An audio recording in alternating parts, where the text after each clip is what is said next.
O tema da nossa live é por que não emagreço se faço tudo certo? Essa pergunta, que é a temática da nossa aula de hoje, ela nos leva a algumas reflexões que vai implicar na elaboração de outra pergunta, bem simples, bem prática. A pergunta é: será? Será que de fato eu estou fazendo tudo certo?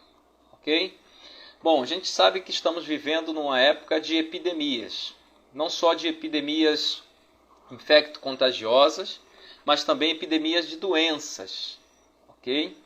E a obesidade, infelizmente, se apresenta como uma grande epidemia que acomete grande parte da população mundial. E esta realidade também tem o seu reflexo aqui no nosso país, no Brasil. Maior parte das pessoas, de acordo com os últimos estudos relacionados a estes dados, a gente percebe que mais da metade da população brasileira está acima do peso, com excesso de peso, tanto com sobrepeso como com obesidade em seus diferentes níveis, tá certo? Então isso já está documentado, não sou eu que estou falando, ok? E a gente vai ver como a obesidade se torna um problema para a saúde. Bom, de acordo com o Consenso de Obesidade de 2016, 50% das pessoas que se submeteram a algum tipo de tratamento para perda de peso, quer seja tratamento dietoterápico através de dietas, quer seja tratamentos através de fármacos, tratamentos também cirúrgicos. Muitas pessoas se submeteram já a cirurgias bariátricas na tentativa de diminuir o consumo de calorias e, consequentemente, ter então uma perda de peso, tá?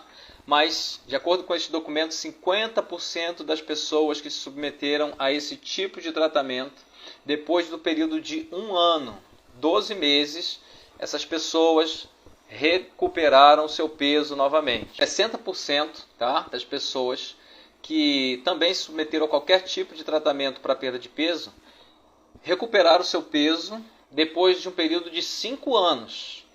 Apenas 11% dessas pessoas mantiveram a perda de peso de forma perene, contínua, ok? E essas informações de início, elas nos levam a uma reflexão importante, ok? Bom, a obesidade é um problema sério de saúde. A gente sabe que grande parte da população está acometida deste distúrbio de saúde. Portanto, para tratar a obesidade, é preciso intervenções mais sérias, decisões mais assertivas, mais robustas. É necessário submeter-se a um programa de mudança de comportamento. A gente precisa mudar a nossa mentalidade em relação à comida, desenvolver novas percepções sobre nossas próprias emoções, por que estamos comendo determinados alimentos em determinadas quantidades, por que estamos comendo naquela hora, o que pode ser feito para a gente mudar esses hábitos, mudar essa rotina. Algo precisa acontecer e nós precisamos passar por uma reorganização da nossa mentalidade. Se você é um empreendedor, é uma empreendedora, e você depende dos seus esforços, das suas habilidades para gerar sua renda, seus recursos, você então sabe que precisa dedicar tempo, estabelecer metas, buscar atingir resultados para que você possa lucrar naquele mês.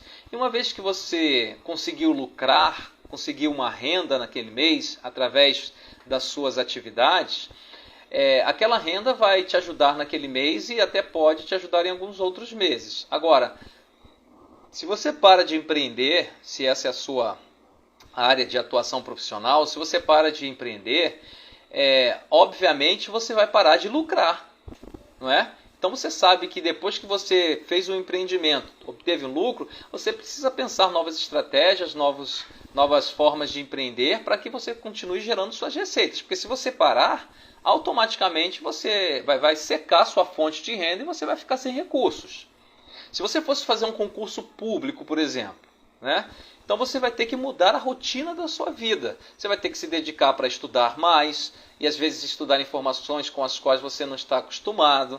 Você vai ter que rejeitar convites. As pessoas estão saindo, passeando e você está ali se dedicando, estudando, porque você tem um alvo, um objetivo. Você quer passar naquele concurso. Então, se você vai empreender, você vai ter uma mudança de rotina na sua vida. Se você vai fazer um concurso, você vai ter uma mudança de rotina na sua vida. Se Deus o livre, alguém é acometido de câncer, recebe diagnóstico e vai precisar também fazer uma mudança de rotina na vida. Agora, por que que com a alimentação nós vamos continuar da mesma forma que estamos? Porque quando falamos sobre alimentação, a gente não precisa mudar, a gente não precisa tomar decisões diferentes, tem que continuar da mesma forma que está. Entenda que o nosso peso corporal atual é o resultado do nosso estilo de vida. Então, nosso peso depende daquilo que estamos comendo, se estamos ou não dormindo, desfrutando de um sono de qualidade. Boa noite para quem está chegando.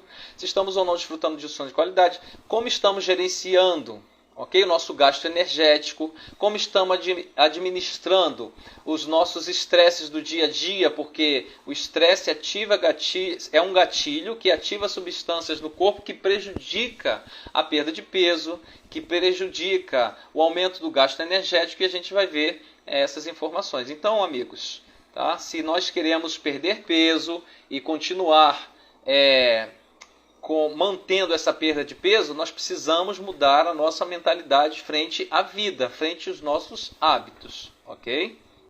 A gente tem um parâmetro para avaliar, para classificar a obesidade, né? Que é um índice estipulado pela Organização Mundial de Saúde, que considera a relação entre a altura e o peso, que nos ajuda a classificar tanto o indivíduo quanto a coletividade de uma população dentro dos níveis de obesidade, né? Que é o famoso IMC, o Índice de Massa Corporal. Okay? Agora, o IMC, quando ele está elevado, indicando um sobrepeso, indicando uma obesidade, grau 1, grau 2, grau 3, por si só, este parâmetro, independente do resultado dos seus parâmetros, dos seus marcadores bioquímicos que são identificados nos exames laboratoriais, independente desses resultados darem alterado, independente de você ter alguma doença, alguma comorbidade estabelecida no organismo, somente o índice do IMC já é um preditor de doença, já é um indicador de aumento de risco de doenças cardiometabólicas. Ok? Então, se a pessoa está acima do peso, ela já pode tomar cuidado, porque isso é um indicativo de que as coisas não estão funcionando bem dentro do organismo. E nós vamos ver isso daqui a pouco com mais detalhes. Porém, o IMC é um índice um pouco limitado, raso. Por quê? Porque eu posso estar com excesso de peso, mas esse excesso de peso não necessariamente é proveniente da minha massa gorda, da minha massa de gordura, meu tecido adiposo. Esse excesso de peso pode ser oriundo, por exemplo, do aumento da minha massa muscular. Então, se você pega uma pessoa que é muito musculoso, muito musculosa, né, você vai perceber que essa pessoa vai estar com um sobrepeso, ok? Essa pessoa vai estar com sobrepeso, mas esse peso não necessariamente é proveniente da massa gorda. Esse peso é proveniente da massa muscular, e músculo pesa, tá? Músculo pesa. E desta maneira, se ela tem um excesso de músculo, então isso já é um fator positivo. Claro que se esse músculo ele cresça de uma forma natural, tá? Porque há muitas pessoas que recorrem a meios alternativos, né? Excesso de hormônio, boa noite, seja bem-vinda. Excesso de hormônio para poder levar a um aumento da massa muscular. Então tem que ter cuidado, tem que ter critério, precisa ser bem rigoroso quando se opta por essa estratégia para ganho de massa muscular. Mas, enfim, por isso que você precisa tentar mais, tá, para o seu percentual de gordura. Às vezes a pessoa fica tão focada, tão habitolada ali todo dia se pesando para saber se aumentou ou perdeu peso. Ao longo do dia a gente tem uma variação aí natural de 1 quilo, 1,5 kg, até 2 quilos, dependendo da pessoa e dependendo do contexto daquele dia. Tá? Isso é normal. Agora, você precisa se preocupar mais com o seu percentual de gordura. Será que esse peso em excesso, ele é proveniente da minha gordura ou da minha musculatura? Tá certo? Então, por isso que faz-se necessário você procurar informações, você procurar um profissional de saúde, fazer uma avaliação específica, individualizada, personalizada, para que você possa então perceber se você está ou não com percentual de gordura em níveis que está comprometendo a sua saúde. Agora, até mesmo as pessoas que estão aparentemente dentro do peso ou com magreza, ela pode se encontrar na categoria de um falso magro. O que seria um falso magro? A pessoa está dentro do peso, no entanto, ela tem um maior percentual de gordura no seu corpo do que de músculo. A pessoa que está um pouco mais mole, um pouco mais flácida, tá? Mesmo sendo magra, se ela tem um percentual de gordura a mais, ela também se encontra na mesma categoria, no mesmo patamar de risco de uma pessoa com sobrepeso e obesidade, porque ela tem maior quantidade de gordura no seu corpo, em excesso. E por que isso é prejudicial? Porque essa gordura em excesso, ela já vai potencializar riscos de doença. Essa doença inflamatória de baixo grau, caracterizada por excesso por acúmulo excessivo de gordura, ela ocorre em função de um desequilíbrio no nosso metabolismo. No nosso metabolismo energético, especificamente no nosso metabolismo lipídico, no nosso metabolismo de gordura. E por que isso ocorre? Como nós falamos ontem, quem estava presente ontem na live, a gente falou um pouco sobre processo de detoxificação e autofagia, a gente tocou sobre um ponto importante para facilitar. Boa noite, seja bem-vindo. A gente tocou num ponto importante para facilitar a autofagia, tá? Que é a boa integridade das nossas mitocôndrias. Nossas mitocôndrias, como eu já falei, são nossas fábricas de energia, responsáveis por oxidar, por quebrar a gordura circulante e gerar energia a partir da quebra desta gordura, tá certo? Então, quando eu não tenho a minha mitocôndria funcionando, quando ela não está funcional, ela está danificada, ela está deteriorada, não funciona bem, então não vai ter uma quebra de gordura de forma adequada. E as mitocôndrias são gerenciadoras do nosso gasto energético. Quanto maior a quantidade de mitocôndrias, mais eu vou queimar energia e mais eu vou ter, então, uma diminuição do peso corporal. Inclusive, quando a gente nasce, quando a gente é pequeno, né, a gente tem um tipo de tecido gorduroso que é um tecido marrom. Por que ele é marrom? O que dá essa coloração para esse tecido gorduroso? A quantidade de enzimas específicas que estão presentes nas nossas mitocôndrias. Então, quando a gente é criança, a gente tem uma quantidade muito grande de mitocôndrias. E com o passar do tempo, esse tecido gorduroso marrom, ele vai se transformando em tecido gorduroso branco. Isso indica o quê? Uma diminuição do número de mitocôndrias nessa célula, permitindo então um acúmulo excessivo de gordura, uma diminuição do gasto energético e essa coloração branca. Infelizmente, isso ocorre de maneira fisiológica, tá? E quando a gente está presente dentro de um contexto alimentar que vai potencializar esse ganho de peso, isso prejudica ainda mais a nossa situação. Agora, é possível a gente reverter isso. Não tem como a gente voltar a ter um tecido adiposo marrom novamente, mas a gente pode ter um tecido bege. A gente pode transformar esse tecido adiposo branco em um tecido adiposo bege. Isso significa o quê? Que nós vamos começar a dar condições para o nosso corpo para que ele produza mais quantidade de mitocôndrias, não a um nível que vai igualar o tecido marrom que tínhamos, mas também ele não vai se equiparar mais ao tecido branco do presente. É possível a gente dar condições ao organismo para a gente criar novas mitocôndrias num processo chamado de biogênese mitocondrial, ou seja, nova formação de mitocôndrias a partir das condições favoráveis que a gente fornece ao organismo, tá certo? Então, antes da gente pensar em perder peso, antes da gente pensar em restrição alimentar, se submeter a dietas restritivas, a gente precisa pensar em restaurar as nossas mitocôndrias. Ok? A gente precisa pensar em diminuir a quantidade de radicais livres produzidos em função da inflamação que está presente no nosso corpo. Tá? Nós já falamos sobre inflamação aqui, você pode estar acessando lá os vídeos anteriores que já está disponível no nosso canal do YouTube e também aqui nas nossas lives, tá? No Instagram. Inclusive, quem ainda não está seguindo a gente aqui no Instagram, eu peço por gentileza que nos siga aí, tá? Que se inscreva lá no nosso canal do YouTube, que compartilhe os vídeos, que curta o conteúdo que foi ali colocado, tá? Para você nos ajudar a reproduzir esse conteúdo para que outras pessoas tenham acesso a ele e também sejam beneficiadas por ele, tá bom? Ok, então veja só, imagine que se eu, por exemplo,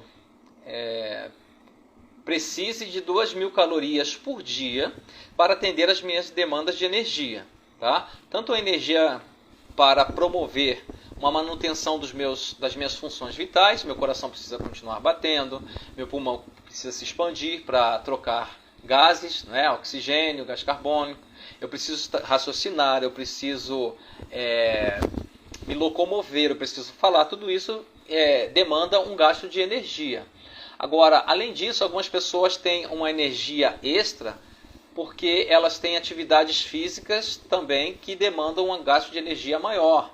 Muitas pessoas fazem academia, atividades físicas, outras pessoas têm uma rotina de trabalho muito puxada, pesada. Isso vai demandar um gasto de energia maior. Então, por exemplo, totalizando isso, além, claro, do gasto de energia através da alimentação. Quando eu estou me alimentando, eu também tenho um gasto de energia. Okay? Então, quando eu totalizo esse gasto de energia no dia, suponhamos que eu gaste 2.000 calorias por dia.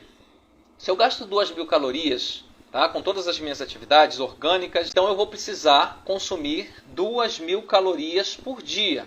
Quando eu consumo o equivalente ao que eu gasto, eu estou no 0 a 0, eu estou mantendo o meu peso. Agora, se eu consumir uma quantidade maior de caloria em relação do que eu gasto, por exemplo, eu preciso de 2.000 calorias, estou consumindo 2.200, 2.300, 2.400 calorias, então eu vou ter um excesso de caloria. Meu corpo vai fazer o quê? Vai armazenar essa caloria a forma de gordura corporal, de maneira que o corpo vai precisar desta gordura em um momento de escassez de alimento, de um jejum, por exemplo, em alguma situação que acontece que você não consome alimento, o corpo vai disponibilizar essa energia para essa gordura, vai quebrar essa gordura, vai disponibilizar energia para que você tenha essa energia no momento ali em que você não está consumindo através da dieta, certo? Bom, e aí eu acabo estocando. Agora, se eu consumo uma quantidade de calorias menor do que eu gasto, por exemplo, 1.900 calorias, 1.800 calorias, a tendência é a balança inverter-se. Né? Eu tenho um balanço energético negativo, então eu vou acabar perdendo peso. Por quê?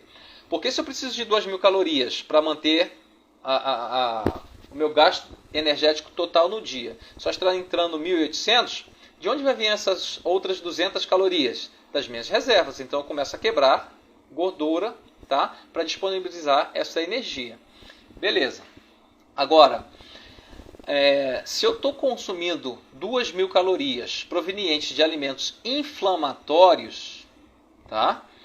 Eu vou, mesmo consumindo o equivalente àquilo que eu gasto, ou até consumindo um pouco menos em relação àquilo que eu gasto, eu posso continuar mantendo o meu peso ou ainda engordar. Por quê? Porque a alimentação inflamatória vai acabar prejudicando o meu intestino, como eu falei ontem. Quando eu estou com o intestino prejudicado, eu acabo deixando de liberar alguns hormônios no intestino que são importantes para melhorar a sensibilidade da glicose junto à célula, para melhorar a sensibilidade da insulina, e então eu começo a ter uma resistência à insulina quando eu não cuido do meu intestino. Eu começo a ativar o meu sistema imunológico, tá? Tanto adquirido quanto o inato. Isso vai promover o aumento de radicais livres, vai estressar meu retículo endoplasmático das minhas células, vai estressar minha mitocôndria, eu vou ter uma dificuldade, tá, de funcionamento nessas mitocôndrias, e aí, mesmo quebrando gordura, então estou comendo uma quantidade menor de calorias.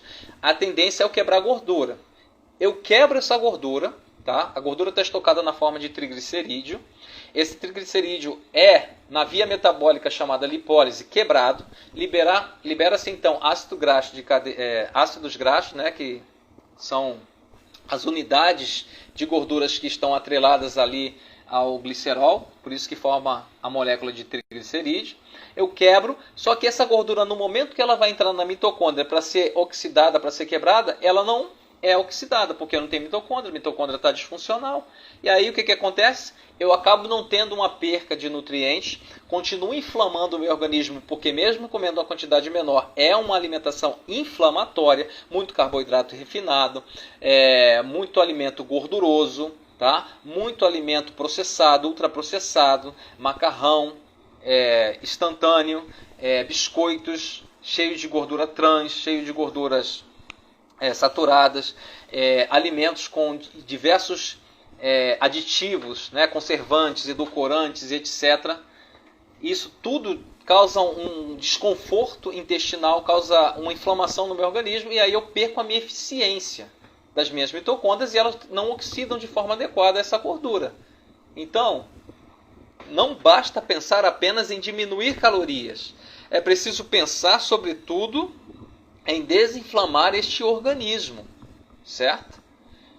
Aí eu vou dar as condições adequadas para esse organismo estar trabalhando, para eu gerar novas mitocôndrias, para aumentar o meu gasto energético, para eu ter como resultado final, então, a perda de peso. Inclusive, é possível, por exemplo, dependendo do tipo de alimento que você consuma, se você consome, por exemplo, uma dieta anti-inflamatória, e nessa dieta tem lá 2.000 calorias, ou até 2.100, 2.200 calorias, e você consome uma dieta anti-inflamatória, essas 2.200 calorias são provenientes dessa alimentação, é possível até que você emagreça. Por quê? Por vários fatores. Por exemplo, uma dieta anti-inflamatória majoritariamente é composta por frutas, por vegetais, por verduras, por cereais integrais, ok?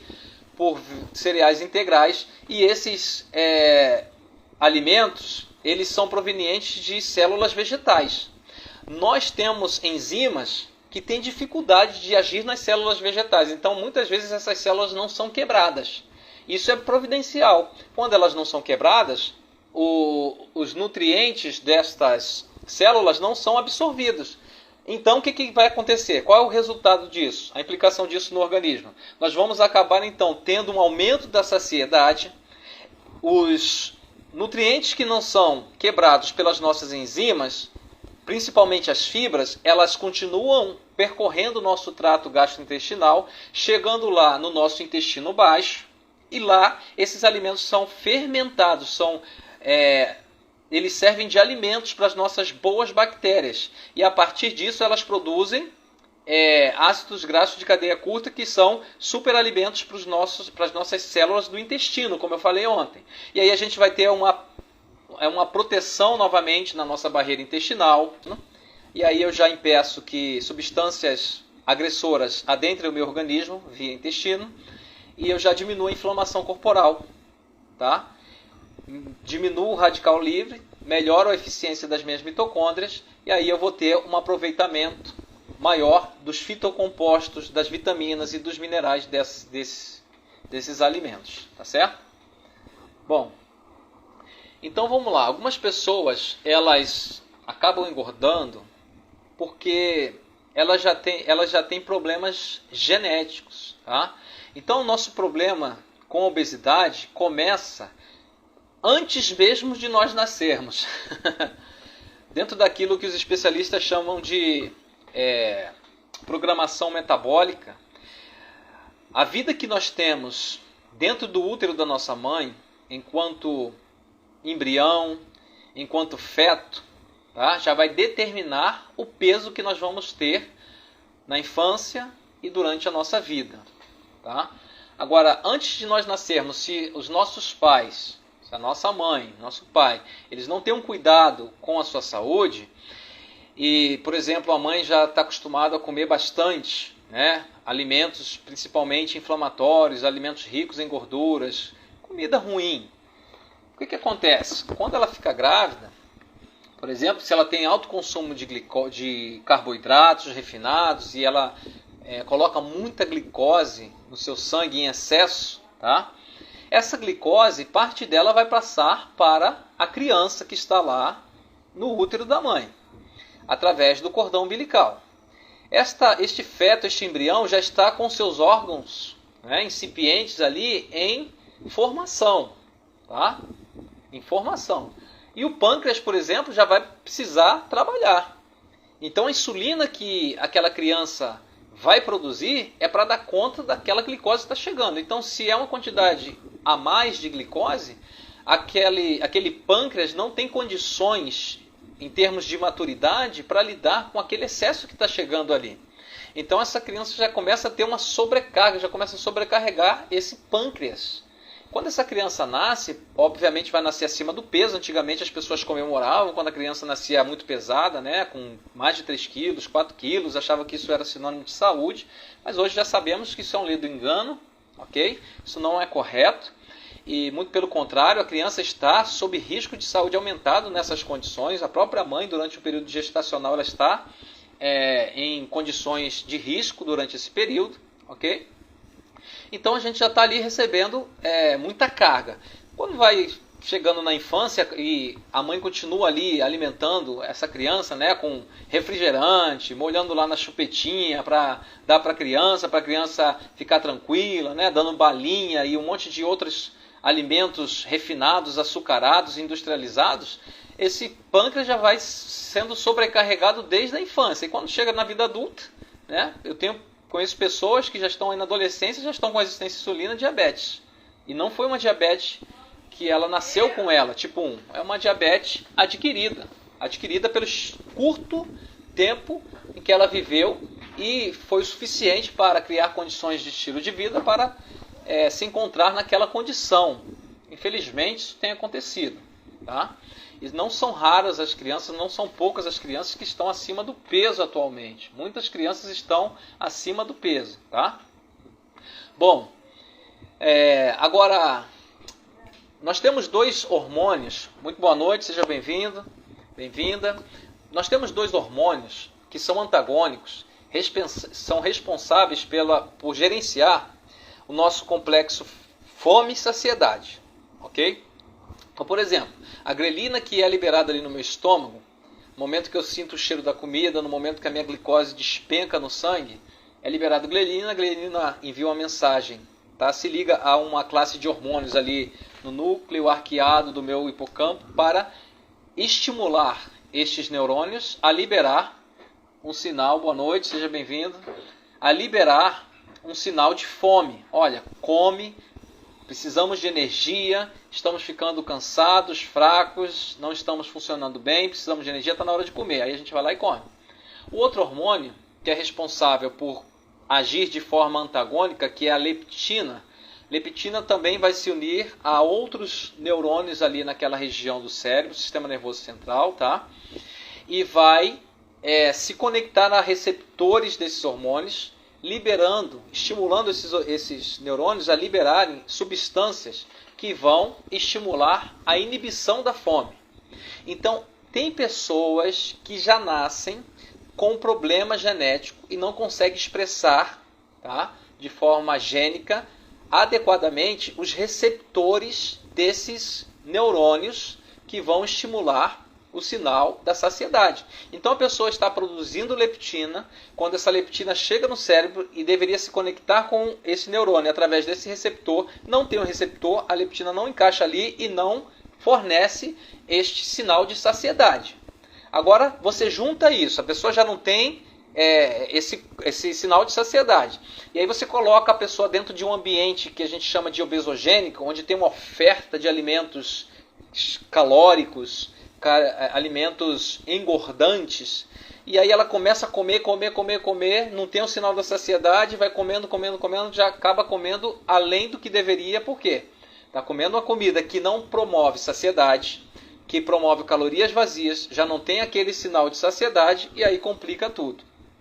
Tá? Se essa pessoa ainda estivesse comendo alimentos ricos em água estruturadas, ricos em fibras, frutas, vegetais em abundância, ela ainda pelo menos estaria introduzindo no seu corpo muita informação boa, muito nutriente bom, compostos bioativos, fitoquímicos, vitaminas e minerais, que vão dar suporte para os nossos núcleos celulares, inclusive para manipular a expressão de genes próprios para produzir, estimular a produção, por exemplo, desses receptores. O alimento contém nutrientes que vão influenciar os nossos genes a expressar determinadas proteínas. Okay? Então pode haver sim uma manipulação genética através da alimentação. Se eu me alimento de forma equivocada, eu vou estimular a produção de substâncias inflamatórias. Se eu me alimento de forma adequada, eu vou dar estímulos para o meu DNA expressar proteínas adequadas e necessárias para o meu organismo, adiponectinas, que são substâncias anti-inflamatórias que vão me ajudar a melhorar a resistência à insulina, vão melhorar a diminuir o estresse oxidativo, vão ajudar a diminuir radicais livres e vão expressar proteínas, enzimas, receptores, hormônios que são importantes para o bom funcionamento do meu organismo. Então, a alimentação está intimamente associada com a saúde, tá? Já falei do gasto energético, fatores endócrinos, por exemplo, acabei de falar, né, sobre a leptina, a resistência à insulina. Então, quando a gente está com resistência à insulina, pelos fatores que eu já mencionei em lives anteriores, a resistência à insulina é um indicativo de que já está presente resistência à insulina. Perdão, resistência à leptina. Agora, uma coisa interessante é que o órgão responsável por liberar leptina é o nosso tecido adiposo, são as nossas gorduras. Então, em tese, quanto mais gordura eu tenho, mais liberação eu tenho de leptina e mais sinal de saciedade eu deveria ter. Agora, por que ocorre o contrário? Quanto mais tecido adiposo eu tenho, por que então eu engordo mais? Porque, veja bem, quando eu estou produzindo leptina de forma exacerbada, estou produzindo muita leptina, em função de estar com um tecido gorduroso muito elevado, eu já estou com uma resistência à insulina. E aí eu começo a saturar essa leptina e gerar uma resistência também à ação dessa leptina lá nos receptores da minha célula dos neurônios. Então, assim como as minhas células aqui da periferia resistem à ação da insulina, que deveria agir na célula para a captação de glicose excessiva no sangue, eu também tenho resistência à leptina lá nos meus neurônios em função de um quadro inflamatório instalado no organismo pelo excesso de peso. Então, amigos, a obesidade ela é um problema sério, tá? Precisa ser encarada de maneira responsável, séria. Através de uma conscientização, é preciso tomar decisões para reverter o quadro, ok? Principalmente fatores ambientais. E aí entra, por exemplo, atividade física. Se eu não faço atividade física, eu não estou estimulando meu gasto energético, já tenho um prejuízo. Fatores estressantes, tá? O estresse do dia a dia. Quanto mais estressada a pessoa está, o hormônio do estresse é o cortisol. Quando a pessoa está no quadro de excesso de peso, ela hiperativa também o seu eixo hipotálamo, pituitária e adrenal. Adrenal é a glândula responsável pela liberação de cortisol. Então eu vou ter uma produção excessiva de cortisol, ok? Já em função de estar obeso. E quando eu começo a me estressar com a minha esposa, com a minha cunhada, com a minha sobrinha, quando eu começo a me estressar com meu esposo, com meu pai, com meu irmão, com as pessoas que fazem parte do meu hall de amigos, que estão mais perto de mim, eu começo a aumentar a produção de cortisol. Vou ficar mais estressado. Cortisol vai aumentar a minha ansiedade. E quando eu estou ansioso, o que eu faço? Como. E o que eu como? Como tomate, cebola, alface? Jamais, né? Vou comer chocolate, vou comer pizza, vou comer salgado, vou comer gorduras de todas as formas, vou comer carboidrato refinado. Por quê? Porque se eu estou ansioso, se eu estou estressado, eu estou perturbado, eu estou angustiado, eu estou triste. Neste momento, eu não estou desfrutando de circunstâncias favoráveis, ok?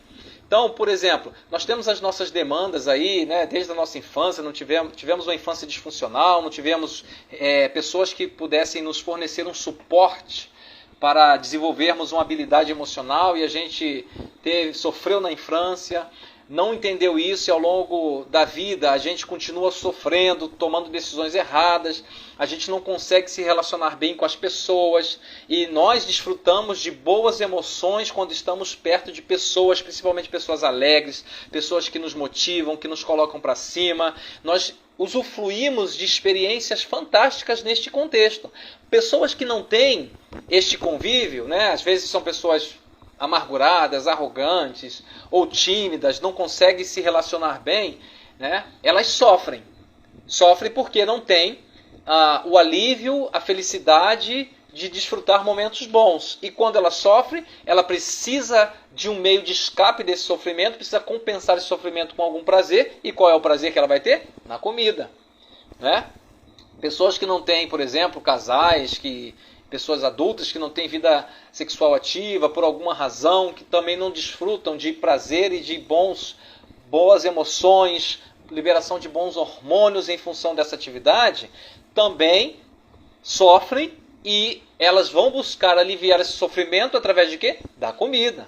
Pessoas que não se relacionam bem no emprego, pessoas que estão lidando com situação de doença pessoal na família, ou seja, todos os problemas da vida, vai gerar um aumento do estresse, um aumento da ansiedade, vai trazer sofrimento, e a pessoa quer buscar logo um alívio. Porque quando a gente come esses alimentos que eu pontuei, eles vão liberar rapidamente uma enxurrada de dopamina, uma enxurrada de serotonina para tentar contrabalancear aquele momento de sofrência, tá? E nos dar um alívio. E de fato vai dar um alívio. Se não desse, a gente não comeria, né, esses alimentos. Agora, o problema é que quando isso se torna crônico, a gente perpetua esta atividade, né, e sempre está sofrendo com diversos problemas e vai buscar um alívio na comida, a gente vai começar a se alimentar de alimentos que são inflamatórios e vão prejudicar o nosso organismo, dentro de um contexto que eu já mencionei aqui. Então é preciso identificar qual é a causa desse sofrimento e começar a trabalhar em cima para resolver esse problema, tá certo? Bom, como é que a gente começa então? Então a obesidade, ela está associada, por exemplo, ao aumento da inflamação, está associada à resistência à insulina, diabetes, tá? Como eu já falei em lives passadas, está associada ao aumento da pressão arterial. Agora, a gente precisa observar, falar mais esse ponto aqui, para a gente então poder entrar no aspecto do nosso tratamento. Estamos chegando ao final aqui da nossa live. Então veja, quando, por exemplo, eu tenho uma distribuição dessa gordura corporal mais concentrada nessa região abdominal, isso é preditivo, tá? Isso indica que há um aumento do meu tecido adiposo visceral. Ou seja, aquelas gorduras que revestem as minhas vísceras, os meus órgãos nobres, tá? Então, eu já falei que neste momento eu tenho um quadro de resistência à insulina. A insulina é um hormônio anabólico. Ela é responsável pela lipogênese, pela formação de gordura e armazenamento dessa gordura. E eu tenho outros hormônios que são catabólicos, responsáveis por quebrar essa gordura. Neste momento, eu já tenho uma facilidade, né, um aumento de produção de enzimas que vão aumentar a lipogênese, e tenho uma dificuldade na ação das enzimas que vão quebrar essa gordura e liberá-la para ser oxidada, que é a via metabólica da lipólise. No entanto, no tecido gorduroso visceral, eu já tenho uma resistência à insulina, também tenho resistência à insulina na gordura periférica, e agora eu tenho a ação do cortisol. Cortisol, ele tem uma melhor afinidade com a célula da gordura dessa região abdominal. Então, o cortisol estimula a quebra da gordura. Aí você vai falar, poxa, então isso é bom, né? Porque está quebrando gordura. Agora, ao mesmo tempo, vai ter uma produção e armazenamento de gordura. A gente tem uma produção, armazenamento e uma quebra. Só que quebrou a gordura, certo? Essa gordura, a mitocôndria está prejudicada, não vai oxidar. Então já temos esse prejuízo. Ela ganha corrente sanguínea, circulação. Então a minha célula de gordura estava assim, ó, murcha, porque eu estava dentro do peso, e agora que eu aumentei de peso, a minha célula inchou, está gorda.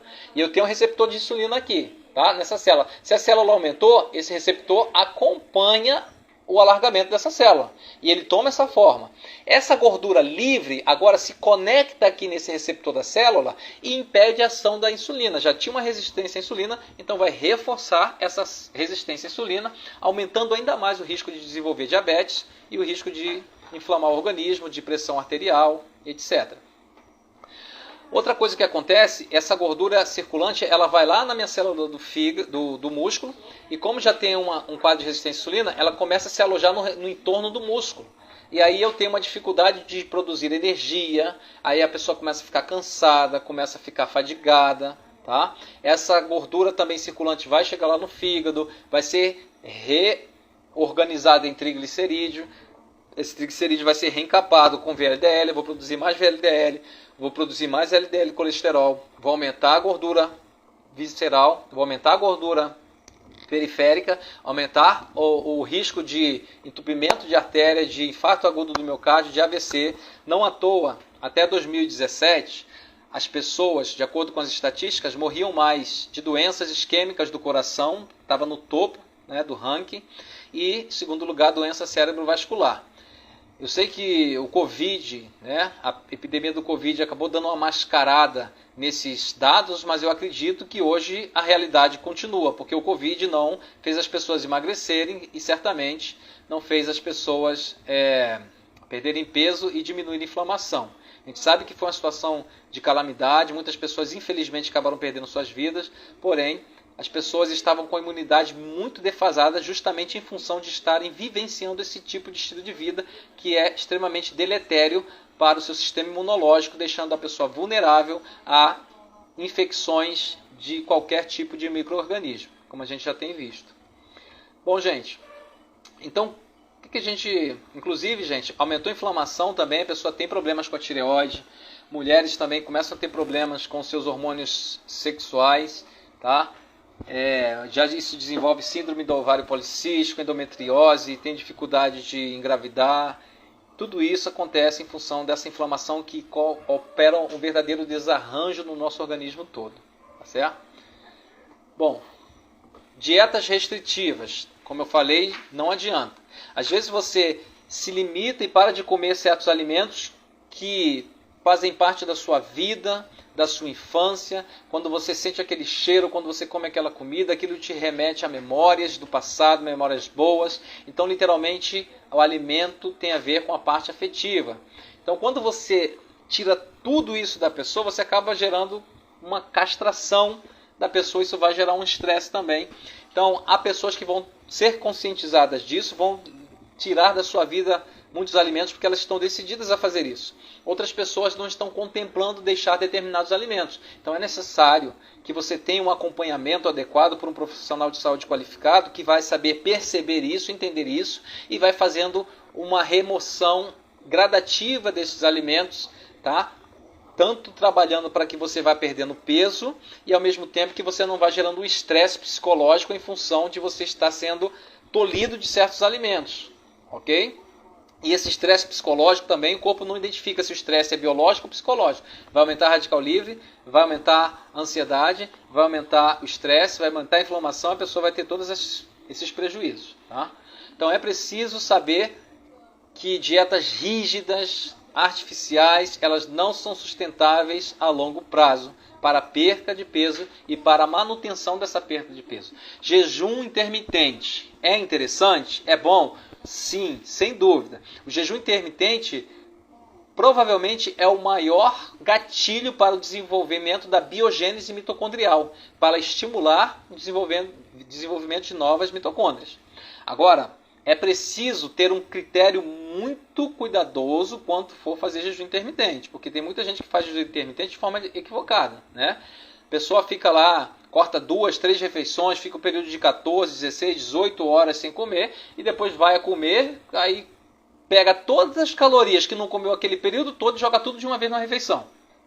Isso gera um estresse medonho no seu organismo, tá? Estonteante, que vai levar o organismo a se reorganizar para armazenar energia. Eu acho que eu já dei esse exemplo aqui, né? Se você está um período de tempo com escassez de dinheiro, né, e você está passando dificuldade, no momento que você pegar um dinheirinho, você vai guardar aquele dinheiro e vai liberando aquele dinheiro aos poucos até o momento de você se estabilizar. Ok? Porque se você já tivesse certeza que vai vir um dinheiro uma semana depois, um mês depois, você ia gastar de forma mais à vontade aquele dinheiro. Mas, se você está passando aquela dificuldade, você vai apertar, segurar, para você não passar por apertos de novo. O nosso corpo faz a mesma coisa. Ele vai reter aquela energia ali, tá? Porque ele não sabe quando vai vir energia, alimento de novo, e aí ele vai trabalhar para adaptar o organismo para não perder peso como havia perdido antes. Então, melhor forma de fazer jejum intermitente, gente. Fazer uma boa alimentação na parte da manhã, um jejum rico com frutas, com cereais integrais, com proteína de qualidade, com alimentos menos gordurosos, tá? Faz aquela refeição boa, ali por volta de 8 ou 9 horas da manhã, durante esse período de intervalo, 2 horas depois do jejum, até o período de 30 minutos antes do almoço, beber bastante água nesse período, ok? Fazer atividade física, fazer outras atividades, se envolver com outras atividades que te dão o mesmo prazer que, por exemplo, a comida te daria. Então você vai começar a trocar atividades, tá certo?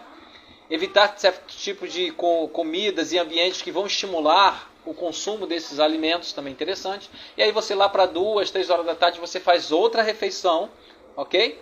E aí você vai ficar bem saciado, você vai passar a noite sem comer, só vai comer no outro dia de manhã. Então você já tem, por exemplo, um período de 14 a 16 horas que você já está fazendo um jejum intermitente. Então só o fato de você fazer 2 refeições por dia, cortando a janta, você já está dentro do processo de jejum intermitente. Se for uma boa alimentação, sobretudo, você vai promover a autofagia, melhorar seu sistema imunológico, diminuir a inflamação e dar um up na sua saúde. Tá certo? Precisa mudar hábitos de estilo de vida. Quando você faz atividade física é um outro grande agente responsável por promover uma biogênese mitocondrial, porque libera irisina, essa substância que o corpo libera a partir da atividade física, promove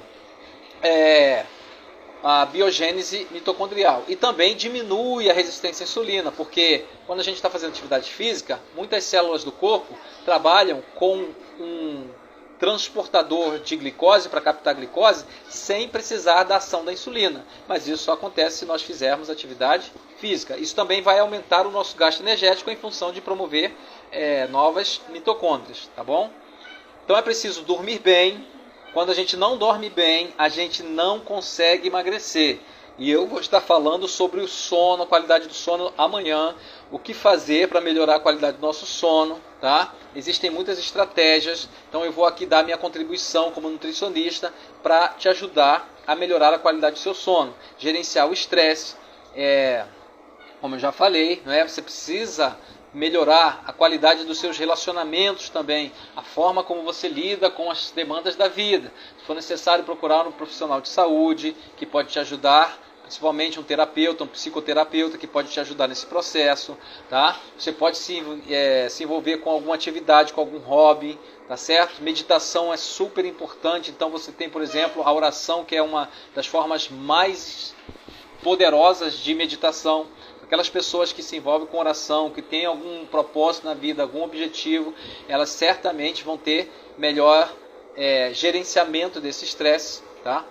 E fazer um plano alimentar flexível, não focado tanto em restrição de alimentos, mas em melhorar a qualidade de alimentos. E você tem aí profissionais de saúde qualificados que podem te ajudar nesse processo, tá certo? Bom, então vamos lá. Aumentar a saciedade. Como a gente aumenta a saciedade de forma boa? Olha aqui para este alimento. Esse é o famoso abacate. Mas abacate é gordura, abacate engorda. Só que abacate, a gente tem uma grande quantidade de vitamina E, que é uma vitamina importantíssima para desinflamar o nosso organismo. A gente também tem o ácido palmitolênico nele. O que esse ácido faz? Ele diminui uma substância no nosso organismo, que é o fator de nuclear kappa-beta. Quando a gente come muita gordura saturada, muita gordura trans, a gente estimula receptores que vão produzir esse fator. Esse fator ele funciona como fator de transcrição, ou seja, ele produzido vai chegar lá no nosso DNA e vai se ligar a esse DNA e vai estimular o nosso DNA a produzir substâncias inflamatórias. A gente vai inflamando o nosso organismo. Então, o ácido palmitolênico do abacate inibe essa substância e, além disso, promove a produção de outra substância chamada pipargama. Essa substância ela é anti-inflamatória, ela estimula a produção de adiponectinas anti-inflamatórias, melhora a resistência à insulina. Lembra-se que eu falei que a gente tem que pensar mais em melhorar as nossas mitocôndrias, diminuir a inflamação? Então o abacate tem uma ótima gordura. Quando a gente consome gordura, essa gordura fica mais tempo no nosso estômago, portanto nos dá um período de maior saciedade, tá certo? É uma gordura boa, tem vitamina E, tem ômega 9, que também é uma gordura boa, anti-inflamatória, e tem o ácido palmitolênico, como eu falei, que vai aumentar a produção de substâncias anti-inflamatórias e vai inibir a produção de substâncias inflamatórias. Gente, se você está acostumado a jantar, bater um pratão de arroz com feijão à noite, certo? E comer muita carne, muita fritura, e você substituir essa janta por esse abacate, antes, obviamente, de 8 horas da noite, 7 horas, por mais que você vá ter uma alimentação aparentemente engordante, você vai observar que ele vai produzir um efeito diferente. E naqueles períodos que a mulher está naqueles períodos, né, críticos, né, que a gente já sabe, aumenta ali o estresse, ela quer melhorar a situação, quer comer um doce e ela cai no chocolate, cai nos sorvetes e tantos outros doces. O que ela pode fazer? Tá pegando um pouco de abacate, coloca lá nesse abacate um pouco de alfarroba, tá? Que é um pó que imita o chocolate, tá? E não traz efeitos negativos, a não ser se for um cacau 70%, que tem seus benefícios. E aí você mistura ali, coloca um pouquinho de mel, você faz um doce ali como se fosse um bombom, você come aquilo, vai te dar saciedade, doce, e você fica satisfeito. Como eu falei, é preciso você reprogramar a sua mente, é você considerar a melhor forma de você se alimentar, tá certo? Então, abacaxi, monodieta, à noite, se você quiser fazer uma monodieta, tá? Comer um abacaxi ali até você ficar saciado. E o açúcar? E o açúcar, como é que fica? Gente, aqui não tem só açúcar, aqui tem mais água do que açúcar, tá? Tem fibra aqui. E aí você pode acrescentar a isso, você vai comprar psyllium, que é uma fibra, tá? Que vende em casas de produtos naturais, e você vai estar, por exemplo, colocando lá 1 colher de sopa a 2 colheres de sopa de psyllium num pouquinho de água e vai consumir antes de você jantar essas frutas ou outra comida, ou durante, você pode colocar por cima ali. Como não tem muito gosto de nada, mas como tem um fator ali diferente, né, um fator adstringente diferente, você pode sentir um pouco uma areinha e pode incomodar, você coloca na água e consome antes. Aquilo vai inchar no seu estômago, na hora de você comer, você vai comer uma quantidade menor de comida, tá? E aí você vai ficar mais saciado por mais tempo e você vai observar que você vai acabar perdendo peso, tá certo? Frutas, vegetais. Outra coisa, o azeite também tem o ácido palmitolênico. Lembra que eu falei do azeite temperado na primeira live? Volta lá, assiste, vê os ingredientes que você precisa estar comprando para você fazer aquele azeite. Tem um vídeo no nosso canal onde eu faço uma salada, tá? Com repolho, com outros vegetais, e eu coloco esse azeite temperado que tem um sabor magnífico, fantástico. Você vai apertar com a sua mão, vai lavar as mãos, higienizar, você que vai comer, sua família, você vai apertar aquela salada com aquele azeite, promovendo uma incorporação daquele gosto do azeite àquela salada. Ela fica tipo como se fosse marinada, né? Como se você tivesse dado um cozimento nela, mas de forma natural. Você preserva a integridade dos alimentos, você incorpora aquele alimento àquela salada e você come bastante daquela salada, você vai ficar muito saciado. Então, aqui já vai o segundo desafio. Você pode trocar uma refeição por esta salada ou trocar uma refeição por uma monodieta a partir de frutas ou consumir até um pouco mais de frutas também, que você já vai ter saciedade, já vai ter muita nutrição e são alimentos de baixa densidade calórica. Dessa forma você diminui a resistência à insulina, diminui o colesterol, melhora a quebra dos lipídios, porque você vai ter uma produção maior de mitocôndrias, tá certo? Bom, para finalizar aqui, aqueles que têm interesse em passar um período de tratamento numa dieta vegetariana à base de planta, tá? Dieta plant-based, eu quero apresentar um estudo para vocês, eu vou botar esse material aqui lá no grupo, tá? Essas informações que eu dei para vocês vão estar no slide, eu vou colocar lá no grupo para vocês terem acesso a essas informações. Então fizeram um estudo com 75 pessoas, o IMC dessas pessoas estava acima do peso, tanto de sobrepeso quanto de obesidade, MC entre 28 a 40 kg por metro quadrado, e durante 16 semanas separaram essas 75 pessoas em dois grupos. Durante 16 semanas, ofertaram para metade desse grupo uma dieta convencional e para outro grupo ofertaram uma dieta vegetariana estrita, à base de plantas, isentas de alimentos industrializados, tá? E as pessoas comeram à vontade. E aí qual foi o objetivo desse estudo? Avaliar a composição corporal, ou seja, se ela iria perder peso, não só uma gordura da periferia, mas também uma gordura visceral, e se ela iria melhorar o perfil de insulinêmico dela, ou seja, ela iria melhorar a sua resistência à insulina.